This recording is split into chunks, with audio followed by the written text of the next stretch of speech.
Huwag mo itong gawin sa mga broilers mo kung gusto mo ng mabilis na paglaki, mababang FCR, mababang mortality, at mabigat na timbang. Ang unang mga hindi dapat gawin ay ang magbigay agad ng antibiotics sa unang araw ng mga sisiw.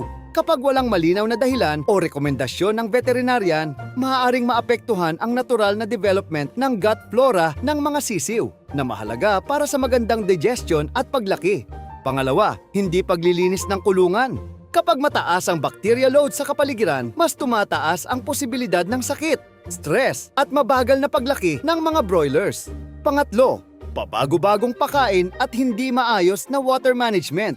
Hindi lang ito nakaka-stress, nakakaapekto din ito sa feed intake, digestion at nutrient absorption ng mga manok. At pang-apat, binabaliwala ang gut health ng mga broilers.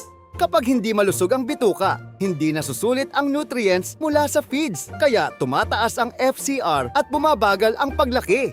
Para makatulong sa pagpapanatili ng magandang gut health at mas mahusay na nutrient absorption, gumamit ng Progastro Gold, isang digestive tonic bilang bahagi ng iyong broiler management program.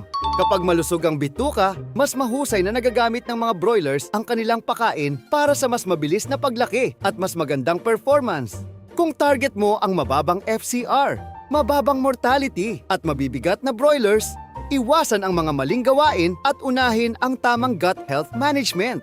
Message us para malaman kung paano makakatulong ang Progastro Gold sa iyong broiler farm. Tandaan na bago ang kita, bituka muna ang inuuna. Maraming salamat po.